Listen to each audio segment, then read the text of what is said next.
반갑습니다. 오늘 읽은 말씀을 우리가 오며 가며 들어본 적이 있을 거예요. 그런데 이렇게 통째로 들어본 적은 되게 드물 거고 한 구절 한 구절씩 들어본 일이 많을 겁니다. 예를 들면 모든 사람에게 오래 참아라, 이런 말 들어봤을 거예요. 성경에서 나온 말인데 사람들이 많이들 씁니다. TV에도 가끔 나오고요. 그리고 우리 난예배 때마다 목사님이 기도 중에, 같이 읽는 기도 중에 하시죠. 악을 악으로 갚지 말고 서로 대하든지 모든 사람을 대하든지 항상 선을 따르라, 혹은 항상 선을 행하십시오, 이렇게 말합니다. 악을 악으로 갚지 마. 누가 너한테 나쁘게 하면 너도 나쁘게 할 거야. 이런 말 많이 들었죠. 이것도 오늘 성경에 나온 말입니다. 그리고 대놓고 성경에 나온 말, 우리가 자주 듣는 말이죠. 항상 기뻐하라, 쉬지 말고 기도하라, 범사에 감사하라. 그런데 사실은 이것들이 모두 한 말씀 안에 있고 통째로 읽어야 되는 말이라는 걸 오늘 이야기를 나누고 싶습니다. 봅시다. 12절에 먼저 이렇게 말합니다. 우리가 너희에게 구하노니 너희 가운데 수고하고 주 안에서 너희를 다스리며 권하는 자들을 너희가 알고 그들의 역사로 말미암아 사랑 안에서 가장 귀히 여기며 너희끼리 화목해라, 이렇게 말하고 있어요. 이게 무슨 말이냐면 너희를 사랑하는 사람이 누군지 알고 그 사랑을 받았으면 그 사랑으로 서로 화목하게 지내야 돼 라고 말하는 거예요. 우리에게 잘해주는 사람들이 생각보다 많이 있어요, 살다 보면. 그런데 정말 그 사람들이 정말 나를 사랑하느냐, 진짜로 나를 사랑하느냐라고 물으면 물음표를 찍게 됩니다. 물음표를 찍게 돼요. 가끔 그런 말 들어본 적 있어요. 야, 네가 사랑하는 사람 말고 네가 너를 사랑해주는 사람을 사랑해야지, 그런 사람하고 연애해야 돼, 이런 말 하는 사람 들어본 적 있나요? 그런 말 혹시 들어봤다? 들어봤어요, 하는 사람? 좋아요. 손 한 분밖에 없나요? 들어본 사람? 네. 혹시 누가 그런 말을 하면 조심하세요. 혹시 이성이 그런 말을 하면 더 조심하세요. 네. 나도 그 사람을 사랑하고 그 사람도 나를 사랑할 때 연애를 해야 되는 거지, 그 사람이 나를 사랑해준다고 연애해야 된다라고 말하는 건 뭐냐면 내가 널 사랑해줄 테니까 내 사랑을 받아, 그리고 고마워해라는 뜻이에요. 네. 사랑을 줘서 받았으면 너도 누군가를 사랑해야 해라고 말할 수는 있지만 내가 너에게 사랑을 줬으니 네가 날 사랑해야 돼라는 건 폭력입니다. 그래서 그거에 대해서 14절 15절에서 말하고 있어요. 12절 13절에서는 너희를 진짜 사랑하는 사람이 누군지 알고 서로 사랑해라고 말했다면 14절 15절에서는 이제 어떻게 서로 사랑해야 되는지를 알려주는 거예요. 게으른 자들을 권계하고 게으른 자들에게 권면하고 훈계하라는 겁니다. 그렇게 살면 안 돼, 부지런하게 살아야지 라고 말을 해달라는 거예요. 그리고 마음이 약한 자들에게 괜찮아, 고생했어, 힘들었지, 마음 많이 아픈 거 알아 라고 그 마음을 알아주라는 겁니다. 그리고 힘이 없는 자들에게 붙잡아 주라는 거예요. 누군가는 힘이 있어서 막 원하는 거 다 해나가지만 누군가는 원하는 걸 하고 싶어도 해나갈 용기도 없고 힘도 없을 수 있잖아요. 붙잡아주고 격려해주고 뒤에서 지지해주라는 겁니다. 해도 돼, 내가 믿어줄게, 해봐, 괜찮아, 해봐, 너 할 수 있어, 할 수 있잖아, 해봐 라고 믿어주고 붙잡아주라는 거예요. 그리고 모든 사람에게 오래 참으라 라고 하고 있잖아요. 14절 한번 띄워주실래요? 14절에 그렇게 말하고 있는데 오래 참으라는 게 누구에게 하고 있는 말인지 잘 보세요. 14절에 지금 누구에게 계속 말하고 있어요? 게으르지 않은 사람, 마음이 강한 사람, 힘이 있는 사람에게 말하고 있는 겁니다. 잘 할 수 있는 능력이 있고 남보다 나아 보이는 사람, 그 사람들에게 연약한 자들을 보면서 참으라고 말하는 거예요. 그런데 우리는 이 말씀을 주로 어떻게 쓰냐면요, 이 부분만 딱 떼어내가지고요, 야 참아야지, 나중에 네가 할 수 있을 때까지 참아야지 라고 힘 있는 사람들이 약한 사람들한테 말하곤 합니다. 그런데 성경은 그렇게 말하지 않아요. 오히려 힘 있는 사람에게 힘이 연약하고 아무것도 할 수 없고 지쳐있는 이들을 위해서 참고 견디라고 말하고 있는 겁니다. 그리고 나서 15절에 이렇게 말합니다. 삼가 누가 누구에게든지 악으로 악을 갚지 말고 서로 대하든지 모든 사람을 대하든지 항상 선을 따르라. 이것도 마찬가지입니다. 이것도 마찬가지로 힘이 있는 자에게 하고 있는 말이에요. 힘이 없는 자는요, 악한 자가 나를 때리면요, 맞아요. 그냥 어떻게 그걸 다시 때릴 수 있어요? 예를 들어 봅시다. 명원이가 만약에 날 때렸어. 내가 명원이를 다시 때릴 수 있을까? 힘 차이가 있는데, 그치? 물론 명원이가 때릴 리가 없으니까 하는 말이에요. 네. 힘이 센 사람이 누구를 공격했어요. 힘이 약한 사람이 그걸 맞았어요. 다시 공격할 수 없겠죠. 상대방이 나를 악으로 나쁜 일로 대했다고 해서 내가 그 사람에게 똑같이 나쁜 일로 갚아줄 수가 없는 겁니다. 약한 사람은. 그런데 힘이 있는 사람은 갚을 수 있어요. 나보다 힘센 사람이 날 때렸어요. 그러면 나보다 약한 사람에게 똑같이 할 수 있잖아요. 성경에서 말하는 건요, 그렇게 하지 말라는 거예요. 내가 누군가에겐 강한 사람일 수 있다는 겁니다.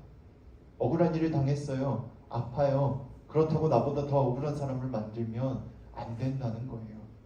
왜 그래야 하는지는 이따 얘기해 줄 거고, 어떻게 그럴 수 있는지에 대해서 얘기를 먼저 할게요. 우리는 사실 그럴 수 없어요. 왜? 억울하잖아. 안 그래? 나만 당했어. 억울하잖아. 예를 들어서 시험 문제를 풀었습니다. 분명히 내가 푼 게 맞아요. 선생님이 수업 때 그렇게 설명을 했어. 근데 전교 1등이 그 문제를 틀린 거야. 그래서 선생님이 문제가 잘못됐대. 갑자기 자기가 낸 문제인데. 그래서 문제를 새로 내서 제 시험을 보겠대. 가가지고 따졌어요. 막 따졌어. 근데 결국에 제 시험을 보게 됐습니다. 너무 쉽게 나왔고 다 맞았어요. 근데 누구 얘기를 하고 싶은 거냐면, 학생 입장에서는 당연히 억울하지. 이 학생 입장에서. 근데 잘 봐. 이 선생님 입장에서는 왜 그랬을까? 자기가 낸 문제인데. 실제 있었던 일이에요. 저 고등학교 때. 네. 전교 1등이 그 문제 하나만 맞으면 올백점이었거든. 선생님은 왜 그랬을까? 욕심이 났거든. 그 선생님이 되게 좋은 분이에요. 아이들의 고민과 아픔을 들어주고, 그 반 애들이 월드 베이스볼 챔피언십 본다고 야자를 통째로 다 째고 모든 학생이 다 문을 잠그고 나가가지고 월드 베이스볼 클래식이구나. 그거 본다고 문 잠그고 다 나갔어요. 근데 그 선생님이 아무 말 안 했습니다. 심지어 그 선생님이 그날 야자 감독이었거든요. 저희 때는 야간 자율학습이 말만 자율이고 의무였어요. 그래서 빠져나가면 원래 엄청 혼나야 되거든요. 근데 그 선생님이 그냥 그래 오죽하면 그랬겠니 하고 넘어가셨단 말이죠. 근데 그런 분이 시험 문제를 뒤집어가지고 올백점을 맞게 해주려고 애들하고 싸우면서 그렇게 한 거예요. 왜? 사람은 누구나 다 욕심이 있거든. 그럼 이제 학생의 입장을 말해볼게요. 이 맞은 학생, 원래 맞췄던 학생은 억울하잖아요. 그래서 어떻게 할게요? 맞은 애들, 자기 말고 맞춘 애들을 다 찾아다닙니다. 전교생. 선생님한테 따지려고. 억울하잖아. 나만 억울할 수 없잖아. 사람은 누구나 다 욕심이 있어요. 그래서 누군가에게 양보하기도 힘들고, 내가 조금이라도 더 강자의 입장에 있으면 누군가를 훈계하고 가르치기를 서슴지 않아요.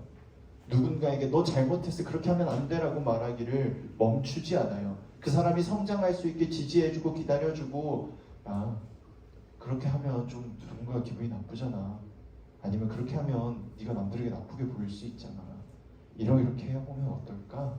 우리 같이 노력해보자 라고 말하고 기다려주는 사람은 너무나도 드뭅니다. 왜냐면 욕심이 있고 나도 누군가에게 당했거든요. 그래서 사실은 불가능해요. 근데 어떻게 가능하냐면, 그래서 16절에서 18절에 얘기가 있는 거예요. 항상 기뻐하고 쉬지 말고 기도하고 범사의 모든 일에 감사해라. 이 말은 뭐냐면 하나님이 너와 함께 해줄 거니까 늘 하나님과 함께 있어. 기도는 하나님과의 대화라고 자주 말하잖아요. 눈 감고 무릎 꿇고 손 모으고 막 기도하는 것만 기도가 아니에요. 길 가면서 억울한 일, 짜증난 일 있을 때, 아니면 하다못해 그런 친구가 있었거든요. 옛날에 가르쳤던 학생 중에 아침에 딱 눈 떴는데 바나나가 먹고 싶은 거야. 근데 집에 바나나가 다 떨어졌어. 학교에 가는 길에 마음속으로 그랬대. 하나님 오늘 바나나 좀 주시면 안 돼요? 그랬더니 점심에 바나나가 나왔대. 그래서 나한테 엄청 자랑을 하더라고. 하나님이 내 기도를 들어줬어요. 길을 걸으면서 그냥 하나님한테 하나님 바나나 먹고 싶은데 좀 주시면 안 돼요? 했잖아요. 이것도 기도. 어려운 게 아니에요. 그냥 마음속에 있는 얘기를 하나님께 투덜투덜 털어놓으면 그게 기도예요. 그래서 성경이 말하는 겁니다. 항상 하나님과 함께 있으라고. 하나님이 여러분 곁에 있으니까 항상 기도하라고. 쉬지 말고 기뻐할 수 있게 도와주겠다고. 항상 감사한 일이 있을 수 있게 곁에서 도와주겠다고. 그러면 제일 중요한, 왜 참고 살아야 돼요? 왜 힘을 휘두르면 안 되죠? 나도 당했는데 왜 그러면 안 돼요? 라는 물음에 마지막으로 답하고 설교를 마치고자 합니다.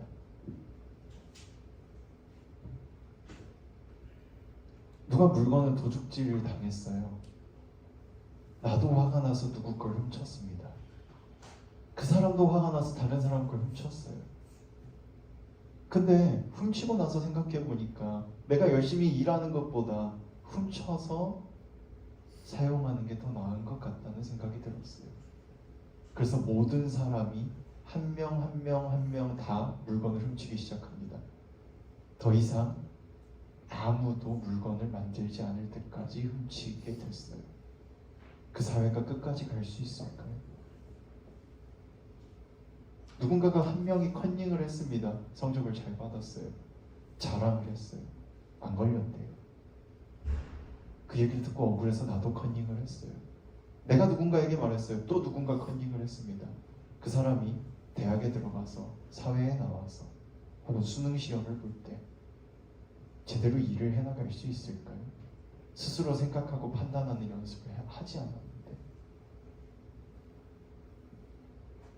왜 누군가에게 나쁜 일을 하지 말고 내가 당했어도 똑같이 갚지 말라고 하냐면요, 이 세상은 혼자 사는 게 아니라서 그래요.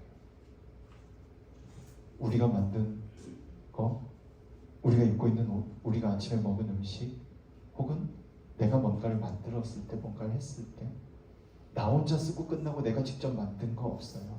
누군가가 만들면 내가 돈 주고 샀고, 혹은 부모님이 사줬고, 내가 뭔가를 만들었을 때 이걸 나 혼자 보고 끝나는 게 아니라 친구들과 같이 보고 웃고 떠들고 놀죠. 우리는 사회를 살고 있어요.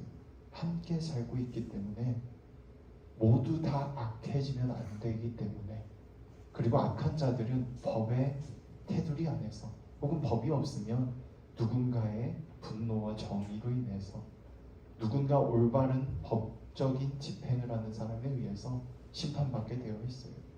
그리고 심판받게 만들 수 있어요. 그러니까 악을 악으로 갚지 말라는 거예요. 우리가 함께 살고 있기 때문이에요.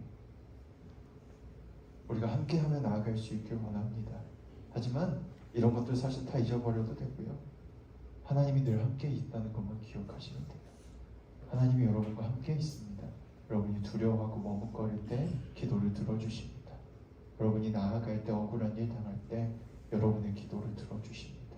함께 해주십니다. 우리가 함께 중고등부를 아름답게 만들어갈 수 있기를 바랍니다. 기도하겠습니다. 안주 좀 해주시고요.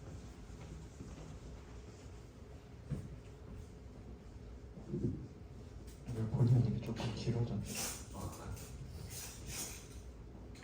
네, 손 모으고 눈 감아주시고.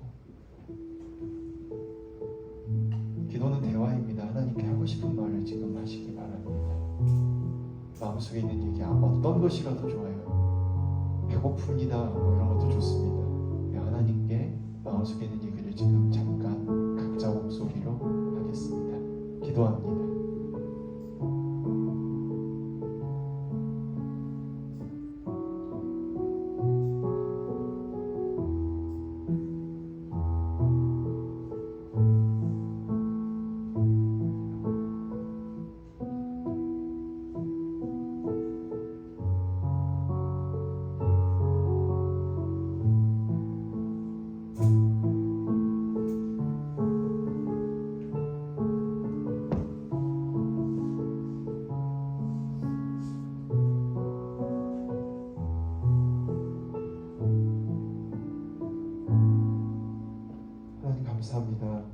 우리를 사랑해 주시고 언제나 우리와 함께 해주신다고 말씀해 주셔서 감사합니다. 우리의 목소리에 귀를 기울이고 계심을 믿습니다. 우리의 목소리를 내어 당신께 우리 마음속에 있는 이야기를 전합니다. 들어주시고 함께하여 주시옵소서. 인도하여 주시고 보호해 주시옵소서. 사랑으로 언제나 함께하시는 줄 믿으며 예수님 이름으로 기도합니다.